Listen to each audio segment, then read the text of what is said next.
नेपालको सन्दर्भमा पनि सामाजिक सञ्जालको एउटा कानुन छ। त्यो कानुनको विषयमा केही हामी चर्चा कुराकानी गर्नेछौँ र कमेन्ट लेख्नु हतार नगर्नुहोस्। पहिला भिडियो पुरा हेर्नुहोस्, तपाईँले के बुझ्नुहुन्छ त्यो अनुसारले कमेन्ट गर्नुहोस् र भिडियो कहाँदेखि हेर्दै हुनुहुन्छ लाइक शेयर कमेन्ट गरेर सबै कहाँ पुर्याउनु होला। हामीले यो सामाजिक सञ्जाल प्रयोग गर्दै गर्दा यो सामाजिक सञ्जाल विभिन्न खालका प्लेटफर्ममा आबद्ध हुँदै गर्दा अहिले त प्रत्येक घरमा प्राय धेरैसँग स्मार्टफोन छ, धेरै प्लेटफर्ममा हामी आबद्ध छौँ। त्यसैले कतिपय हामीले अन्जानमा गाली गलौज गरिदिन्छौँ अथवा नराम्रो कमेन्ट नराम्रो मेसेज गरिदिन्छौँ भने कतिपयले जानी एउटा खेती नै गरेको हुन्छ क्या। कतिपयले खेती नै कसले के लेख्छ कसले के भन्छ त्यसलाई गाली गर्नुपर्ने कमेन्टमा, त्यसलाई चाहिँ अझ फ्याक आइडी बनाएर चाहिँ नराम्रो शब्द लेख्नुपर्ने। तर फ्याक आइडी लेखेर बच्चो भन्ने खालको नसोच्नु होला। अहिलेको जमाना भनेको यति स्मार्ट जमाना आइसक्यो कि तपाईँ कहाँ हुनुहुन्छ, के गर्दै हुनुहुन्छ, तपाईँले के खाइराख्नु भएको छ, कुन अवस्थामा हुनुहुन्छ, अहिले सबै कुरा पत्ता लगाउने खालको एउटा जमाना आइसकेको छ। त्यसैले हामी जानी गल्ती नगरौँ। हामी आफ्नो लागि आफै खल्डो नखनौँ। त्यसो भए हुनाले नेपालको सन्दर्भमा यो सामाजिक सञ्जाल सम्बन्धीको के कानुनको बुदाहरू छ म तपाईँलाई पढेर सुनाइदिन्छु, ध्यान दिएर सुन्नु होला। नेपालको सामाजिक सम्बन्धी कानुन यस्तो छ कि म तपाईँलाई पढेर सुनाइदिन्छु।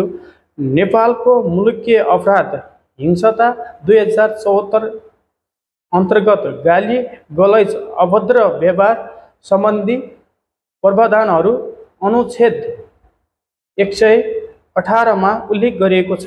गाली गलौज अभद्र व्यवहारको सजाय यदि हामीले प्रत्यक्ष हो अथवा अप्रत्यक्ष रूपमा कसैलाई गाली गलौज गर्यो भने त्यसको पनि हामीले सजाय भोग्नुपर्ने हुन्छ। त्यसो भए हुनाले कुनै व्यक्तिलाई अपमानजनक शब्द प्रयोग गरी गाली गलौज गरेमा 1 वर्ष कैद, 10,000 रुपैयाँ जरिवाना या दुवै सजाय हुन सक्छ। ख्याल गर्नुहोस् है। यदि सामाजिक रूपमा विद्युतीय माध्यमबाट जस्तै फेसबुक, टिकटक, युट्युब जस्ता विभिन्न खालका हामीले प्लेटफर्ममा आबद्ध छौँ, प्लेटफर्म चलाइरहेका छौँ, त्यसबाट गाली गलौज गरेमा, नराम्रो शब्द प्रयोग गरेमा 3 वर्ष कैद, 30,000 रुपैयाँ जरिवाना वा दुवै सजाय हुन सक्छ। त्यसैले हामीले ध्यान दिउँ, हामीले अलिकति ख्याल गरौँ।